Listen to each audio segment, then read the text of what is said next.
Welcome to the नुक्कड़ podcast. आज हमारे साथ है यश, जो हेल्थ एक्सपर्ट है। 10 सालों से अपना फिटनेस सेंटर चला रहे हैं और ये हमको आज हेल्थ टिप्स देने वाले हैं। हम यश से बात करने वाले हैं। इंडिया में अभी बहुत बड़ा प्रॉब्लम चल रहा है, वो है डायबिटीज़ का। India is going to be diabetes hub. तो ये इसका सॉल्यूशन क्या है? इसका बेसिकली जो 3 फैक्टर्स मेजर है, जो एक है सबका जो लाइफस्टाइल है बहुत ही नॉन एक्सरसाइजिंग है, और जो फूड ले रहे हैं, जो फूड कंज्यूम कर रहे हैं लोग, वो भी प्रॉपर फूड नहीं है, प्रॉपर वे में जो जाना चाहिए वो, और साथ में स्ट्रेस लेवल्स जो सबके हैं, इसकी वजह से ये सब प्रॉब्लम्स क्रिएट हो रही है। डायबिटीज़ का जो मेन लोग बोलते हैं कि भाई डाइट सबसे बड़ा हाव बन चुका है कि आप ये खाओ वो खाओ तो उससे आप बच सकते हो डायबिटीज़ से। मतलब क्या है, लोग बोलते हैं कार्ब्स की भी ज़्यादा मात्रा हो जाने से प्रॉब्लम हो जाती है। ये थोड़ा कॉन्सेप्ट अनक्लियर है, आप थोड़ा उस पर क्लियर करें। बेसिकली जैसे आपने बताया कार्ब्स, जिसे स्पेसिफिकली कार्बोहाइड्रेट्स बोलते हैं, हमारा जो मील है उसके 3 मेजर पार्ट्स हैं, कार्बोहाइड्रेट्स, प्रोटीन्स एंड फैट्स, और इसमें इम्बैलेंस होने की वजह से ही ये प्रॉब्लम्स क्रिएट हो रहे हैं।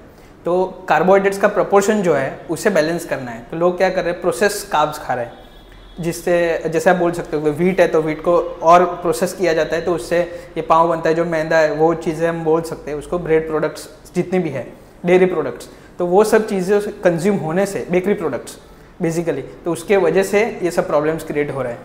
अच्छा, तो जो वड़ा पाव है या फिर ये जो सारी बेकरी प्रोडक्ट्स हैं, वड़ा पाव तो अभी लाइफ का एक हिस्सा बन चुका है ना, तो अभी वो सब चीज़ें बंद कर दे खाना।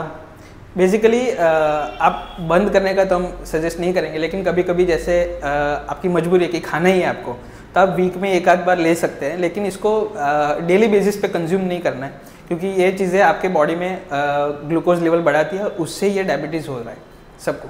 तो अभी आपने बताया कि भाई जो कार्ब्स है, ये वड़ा पाव वगैरह ये सारी चीज़ें, और दूसरा जैसे रोटी खाने से भी कार्ब्स ज़्यादा हो जाता है, तो इसका सॉल्यूशन क्या है? मतलब क्या है उसका, कुछ पहले कुछ ले सकते हैं क्या?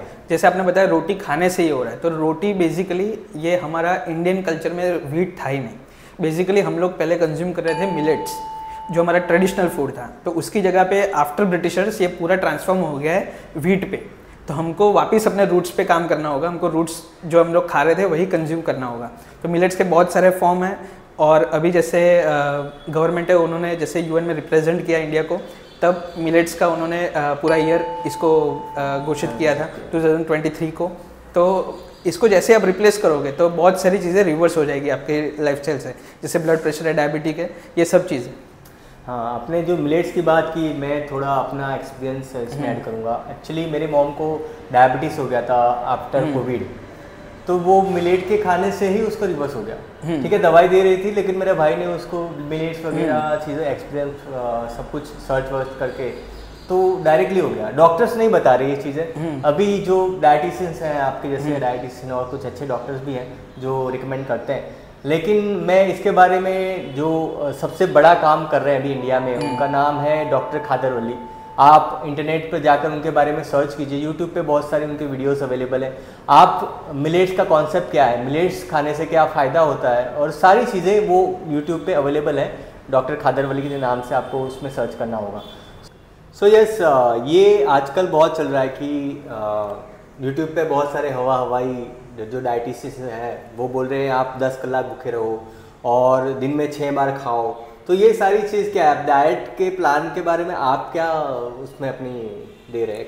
जैसे बेसिकली मैं काफ़ी टाइम एग्जांपल देता हूँ मेरे क्लाइंट्स को, जैसे कि आपका थंब प्रिंट अलग है सबसे, ऐसे हर एक चीज़ सबके लिए डिज़ाइन अलग की है नेचर ने। तो कोई स्पेसिफिक डाइट किसी लिए एक के लिए सूट करेगा तो दूसरे के लिए नहीं है। जैसे मैं मेरा एग्जांपल दे दूँ कि जैसे मेरे रियल ब्रदर है, वो बहुत लीन है और मेरे बॉडी में फैट रेशो अपने आप बढ़ता है, तो इसे बोलते हैं एंडोमॉर्फ। और जो एक्टोमॉर्फ्स है, तो आप उनको कितना भी खाना खिलाओ वो लीन ही रहेंगे, आपके आसपास भी काफ़ी लोग ऐसे रहेंगे। तो ये चीज़ जो है कि हमको ये डाइट करना है, ये डाइट करना है, उससे कोई बेनिफिट नहीं है। आप एक सिस्टम को समझिए कि कैसे मेरे बैलेंस फूड रहे मेरा डाइट, वो चीज़ सबसे इम्पॉर्टेंट है। अभी फूड का डाइट का तो हो गया, चलो। तो एक्सरसाइज, बहुत सारे लोग एक्सरसाइज करने का बोल रहे हैं कि आप जिम करो, ये करो, फिर बहुत सारी चीज़ें बाहर भी करना होता है, घर में भी बहुत सारी चीज़ें बता रहे हैं कि ये करो वो करो। आप क्या सजेस्ट कर रहे हैं, कितना एक्सरसाइज करना चाहिए? बेसिकली हमको जितना सूटेबल है, हमारा बॉडी जितना कर सकता है उसको एक्सक्रीट नहीं करना चाहिए, क्योंकि जैसे हर एक के जेनेटिक्स पे मैटर करता है। जैसे आप सिख्स को देख लीजिए, आप पंजाबीज को देख लीजिए, राजस्थानी को देख लीजिए, गुजरात की जेनेटिक्स देख लीजिए, तो फिजिकली इतने एक्टिव नहीं है। और आप पंजाबी जेनेटिक्स देखिए, उनकी हाइट, बॉडी लेंथ, विड्थ, आप उनका पूरा स्ट्रक्चर अलग से डिजाइन किया हुआ है। तो ऐसा नहीं है कि हम लोग वो करेंगे तो ऐसा रिजल्ट मिलेगा। तो वहाँ का लोकल वो अलग है, वो चीज़ें जेनेटिक्स पे बहुत मैटर करती है। अभी वो लोग साइकिल चलाने नहीं जाते कि हम लोग ज़्यादा साइकिलिंग करेंगे तो हमारी हाइट बढ़ेगी, वो जेनेटिकली 6 फीट के है, और आप नेचुरली इस चीज़ को कंपेयर नहीं कर सकते। इसलिए हमको बैलेंस रखना है सब चीज़ों में। जैसे सजेस्ट किया इन्होंने कि क्या एक्सरसाइज करनी है, तो हम डे टू डे एक्टिविटीज़ में, जैसे आप 10th फ्लोर पे आपका घर है तो आप 4th फ्लोर तक आप स्टेयर्स ले लीजिए, और उसके बाद आप लिफ्ट में जा सकते हैं। ऐसे आप धीरे धीरे इसको इंक्रीज़ कीजिए, आप 5th तक जाइए, 6th तक जाइए, या फिर डेली बेसिस पे आप वॉक कीजिए। जब भी आपका कॉल चल रहा है तब आप वॉक को प्रीफर कीजिए, आप एक जगह पे बैठे मत रहिए। ऐसे छोटी छोटी चीज़ें आपका मेटाबॉलिज्म हाई रखेगी, तो उससे आपका बेसिकली फैट लॉस होगा ही, और फैट नहीं होगा लेकिन आपका बेसिकली हेल्थ पे तो बहुत ज़्यादा इम्पेक्ट होगा। यस, आपने बोला कि एक्सरसाइज मतलब एक्सरसाइज नहीं हो गई, ये कैसे पता लगेगा? बेसिकली इसका जब आपके आफ्टर वर्कआउट आपके बॉडी में क्या इफेक्ट आ रही है, जैसे आपको नींद नहीं आ रही, कभी कभी लोगों को ज़्यादा एक्सरसाइज से भी नींद नहीं आती, क्योंकि आपका इतना हार्ट रेट फास्ट हो जाता है, जिससे आपका सेंट्रल नर्वस सिस्टम, जिसे हम CNS बोलते हैं, वो रेस्ट मोड पे नहीं जाता है। ओके, सो ये हो गया एक्सरसाइज वाला पार्ट। अगर मेंटल स्ट्रेस की बात करें, आपने सबसे पहले बताया था डायबिटीज़ के बारे में भी कि मेंटल स्ट्रेस भी एक रीज़न है, तो वो आप फिटनेस में, आपकी इंडस्ट्री में किस तरह का हम लोग उसको सजेस्ट करते हैं ऑडियंस को? आप क्या बोलते हैं कि किस तरह से स्ट्रेस मैनेजमेंट करते हैं? बेसिकली स्ट्रेस फ्री लेना सबसे इम्पॉर्टेंट है, और उसमें रोल है मेडिटेशन का भी, जो मैं पर्सनली प्रीफर करता हूँ विपश्यना को, और इससे मैं अपने स्ट्रेस को बहुत ही अच्छी तरह मैनेज कर पाता हूँ। So yes, thank you so much. Yes ने हमें तीनों पार्ट के बारे में बताया, एक तो डाइट के बारे में बताया, एक्सरसाइज, फिजिकल एक्सरसाइज और मेंटल रिलीफ के लिए भी सजेशन दिया है। तो thank you so much yes हमारे से बात करने के लिए। हम यस से आगे भी बातचीत करते रहेंगे। अगर आपको यस से कुछ पूछना है या तो कुछ सलाह चाहिए, आपको कमेंट में आप लिख सकते हैं, या तो फिर यस का नंबर हम यहाँ पे डाल देंगे, आप वहाँ से डायरेक्ट यस से बात कर सकते हैं।